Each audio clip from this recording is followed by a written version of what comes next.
கர்த்தருடைய நாமம் மகிமைப்படுவதாக. 3 விதமான நுகம்.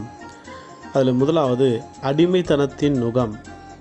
கலாத்தியர் 5ஆம் அதிகாரம் 1ஆம் வசனத்தின்படி அடிமைத்தனத்தின் நுகம் அப்போஸ்தலனாகிய பவுல் கலாத்தியா நாட்டில் உள்ள சபைக்கு எழுதுகிறார். கலாத்தியர் 4ஆம் அதிகாரம் 3ஆம் வசனத்தில், நாம் சிறு பிள்ளைகளாக இருந்தபோது இவ்வுலகத்தின் வழிபாடுகளுக்கு அடிமையாக இருந்தோம். அதாவது நாம் குழந்தைகளாக இருந்தபோது விசுவாசத்தில் முதிர்ச்சி அடையாத கிறிஸ்துவை அறிவதற்கு முந்திய நிலை உலக பிரகாரமான சடங்குகள் ஆராதனை முறைமைகளுக்கு அடிமையாக இருந்தோம்.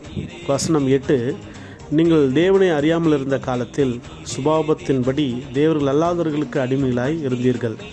உருவ வழிபாடு, சிலை வழிபாடு போன்ற காரியங்களுக்கு அடிமையாக இருந்தோம் என்று சொல்கிறார்.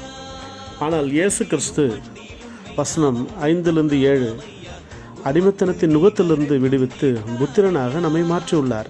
எனவே கலாத்தியர் 5ஆம் அதிகாரம் 1ஆம் வசனத்தின்படி மறுபடியும் அடிமைத்தனத்தின் நுகத்திற்கு போகாமல் கிறிஸ்து உண்டாக்கின சுயாதீன நிலைமையிலே நிலைத்திருக்க வேண்டும் என்று சொல்லப்படுகிறது. அதாவது ஏற்கனவே இருந்த அடிமைத்தனத்தின் நுகத்திற்கு போகாமல் கிறிஸ்துவுக்குள்ளாக, அந்த அடிமைத்தனத்திலிருந்து நுகத்திலிருந்து நம்மை மீட்டெடுத்த கிறிஸ்துவுக்குள்ளாக புத்திரர்களாக, தேவனுடைய பிள்ளைகளாக இருக்கும்படியாக கர்த்தர் நமக்கு இந்த வாய்ப்பை கொடுத்திருக்கிறார். அல்லேலூயா.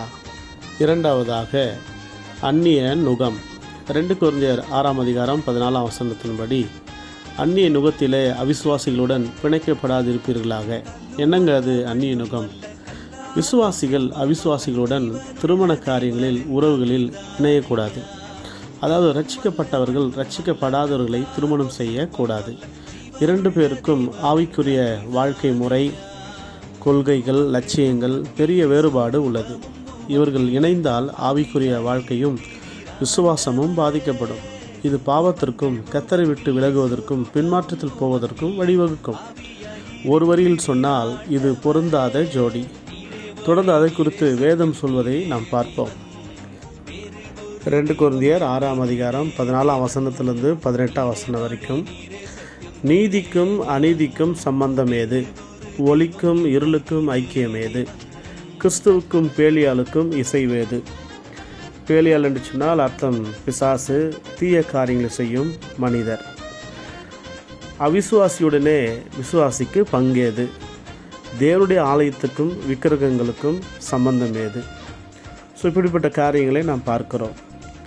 17ஆம் வசனத்தில் அசுத்தமானதை தொடாதிருங்கள் என்று சொல்லி, 18ஆம் வசனத்தில் நான் உங்களுக்கு பிதாவாக இருப்பேன், நீங்கள் எனக்கு குமாரரும் குமார்த்திகளுமாக இருக்கிறீர்கள் என்று சர்வ வல்லமையுள்ள கர்த்தர் சொல்லுகிறார். எனவே இப்போது பார்த்த இந்த வசனத்தின்படி அந்நிய நுகத்தில் நாம் பிணைக்கப்படாதிருப்போம்.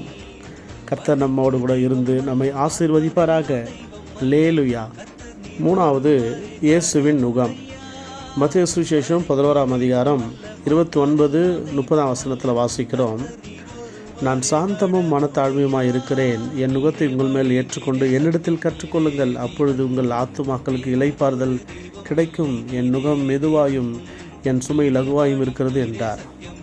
ஆமாங்க, இயேசுவின் நுகம் என்பது என்ன? அவருடைய சாந்தமும் மனத்தாழ்மையுமே அவருடைய நுகமாக இருக்கிறது. அந்த நுகத்தை நாம் ஏற்றுக்கொண்டு அவரிடத்தில் கற்றுக்கொள்ளும் போது, அவர் நமக்கு கற்றுக் கொடுக்கிற ஆசிரியராக இருக்கிறார்.